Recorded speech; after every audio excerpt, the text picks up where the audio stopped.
And I have with me a friend of mine, Peter Richardson, a lawyer from here in Christchurch at Linwood Law. Hi Peter, welcome to the show. Hi Heather. How are you today? I'm very well, thank you. That's great. Now Peter, you're a lawyer, so would you explain to our viewers please why we need law in society? Well, as you know Heather, I don't really practice in the area of criminal law. I'm a property and commercial lawyer, but speaking from that point of view, why do we need laws?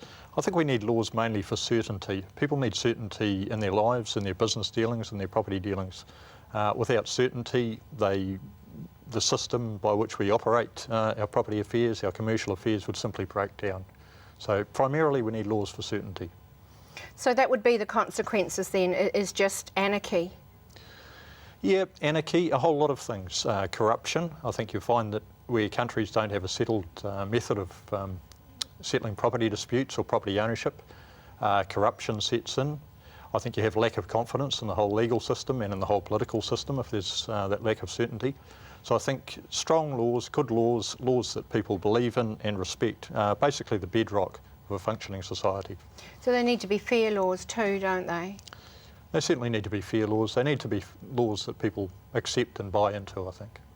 So I was finding on, when I looked back in history, that even at the time of ancient Israel, God actually had a structure of how a family land was to be maintained within that family. And so that's why we've made retribution to the original landowners in this country, and that's why we need to have consequences. But I have a question. If people know there are consequences for breaking law, why do they still do their own thing?